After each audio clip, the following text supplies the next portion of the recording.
Hey guys, it's Nina, and today I'm going to be doing the X-Men Apocalypse book tag. This tag was created by G Swizzle over at G Swizzle Books, and she also tagged me to do this about a month ago. I completely dropped the ball and didn't have a chance to do this, so I'm doing it today. I've got my Marvel shirt on, I am ready to go. First up is Mystique. Name a female lead who is a strong and flawed character. For this I'm going to go with Emma Carstairs from Lady Midnight because Emma is just so badass and amazing, but she's so flawed at the same time because she's got this like whole revenge plot that she's set on finding revenge for her parents, and just she's so flawed, but she's so amazing and she's so sassy and I just love her. 2. Xavier. Name a character who is a good mentor or instructor. I'm gonna go with Rowan from Heir of Fire / Queen of Shadows, just Throne of Glass series. He doesn't get introduced until this one though. It's debatable whether he's a good teacher or not. Like, his methods aren't the best, but at the end of the day Selena does learn the things that she needs to learn and develops as a character and as a thing that I can't say, but yeah, Rowan. I love Rowan so much. 3. Quicksilver. Name a fast-paced book that you read in one sitting. For this, I don't have a book that I read in one sitting, but a book that I completely powered through was Divergent and Insurgent by Veronica Roth. I got both of these for Christmas as an ebook, and I just tore through them like throughout the entire Christmas break. I didn't talk to anyone, I just sat alone in my room and read Divergent and Insurgent. Number 4, Beast. Name a beast of a book that you were intimidated by before you read it. For this, I'm going to go with Mistborn: The Final Empire by Brandon Sanderson because this book is intimidating by size and by hype. It was just like that double whammy where it took me so long to get into it. So this edition is only like 600 pages, but it's really small print. The hype surrounding this was insane, and just starting a series that is this big was very intimidating, but I'm so glad I did. 5. Nightcrawler. Name your favorite character that is a creature of the night, i.e. warlock, vampire, werewolf, fairy, etc. So for this, I have 2 characters in mind, but both of them are spoilers, so I can't choose them. One is from the Mortal Instruments, cough cough, vampire, a certain vampire, and then the second one is from Throne of Glass, but I can't reveal who that character is. So instead, I'm going to choose a different character from Throne of Glass and go with Manon Blackbeak from Queen of Shadows. I believe she's introduced in Heir of Fire, but she really has a bigger role in this one. Manon is a witch, and she is completely ruthless, and I don't know, I just really liked reading her chapters. I didn't like them as much as the Selena chapters, of course, but it was still really interesting to see the whole witch culture and what was going on, and her relationship with her thing that I can't pronounce, those big flying things. I can't remember what they're called, and even if I did, I couldn't pronounce it. But I believe Manon has a heart. I'm rooting for her, but she's still ruthless, and I just love her. 6. Havok. Name an underrated character who is powerful and deserves more attention. Winter from Winter by Marissa Meyer. Winter is such an underrated character. I feel like everyone hates her, and that is because in this book she's actually crazy. She sees mirages all the time, she babbles on, she just wanders off in crazy directions, and a lot of people were annoyed by that, which I get, and yes, it was a little annoying sometimes, but I still really like Winter.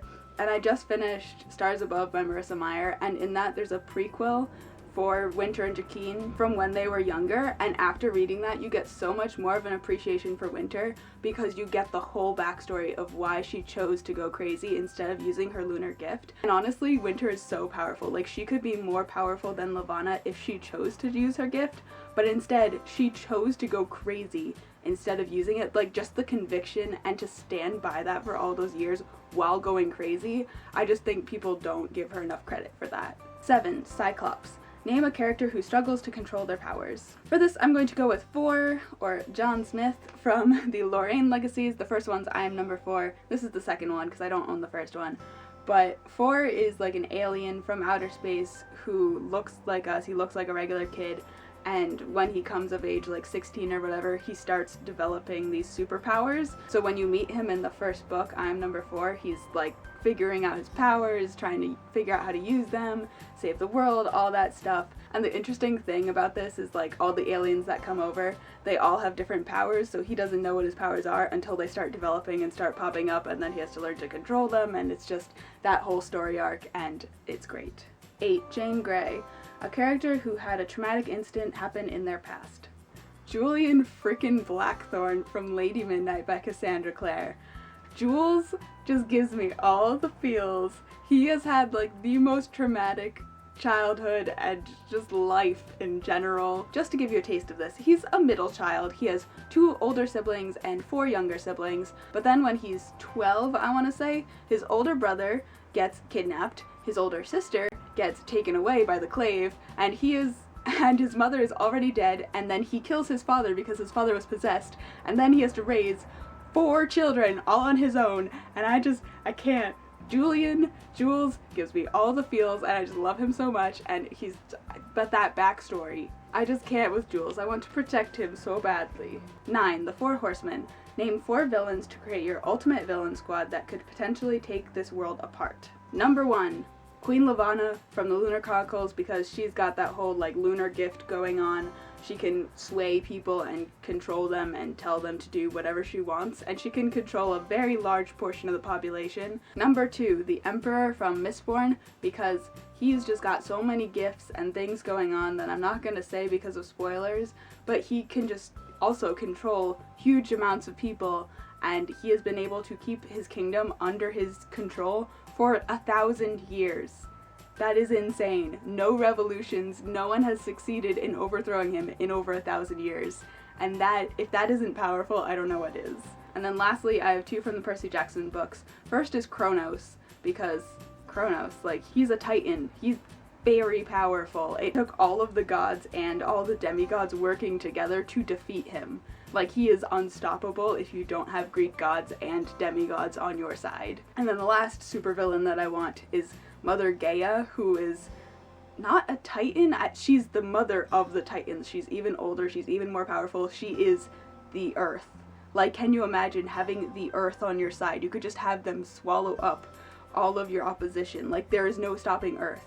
Unless you're in the Percy Jackson books, and then it only takes you like 2 pages, but we're not going to talk about that. For the most part, she is supposed to be unstoppable, and she is, and I would really want her in my villain squad. 10. Apocalypse. Name a series finale that you are dreading. So I'm going to cheat twice and not only go with a TV show, but also with a TV show that I have already seen the finale of, and I'm not like anticipating it, because last night I saw the Agents of S.H.I.E.L.D. finale and it like broke my soul.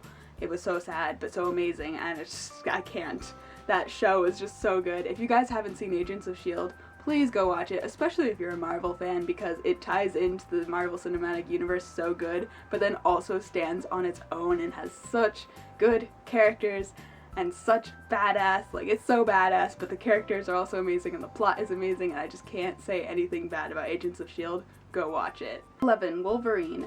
Name a side character who always seems to steal the show. Leo Valdez, everyone. Leo Valdez. From the Heroes of Olympus series by Rick Riordan.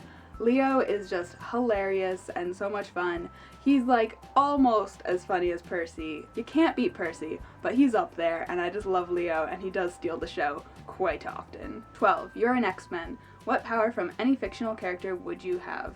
I really want to be a Mistborn, guys, because you can like fly, but not really. It's not flying, but it's like soaring, flying. Okay. It's just with Mistborn, you have such a cool collection of powers, and I just really want to be Mistborn, guys. Really want to. So that was the X-Men Apocalypse book tag. I hope you guys enjoyed it.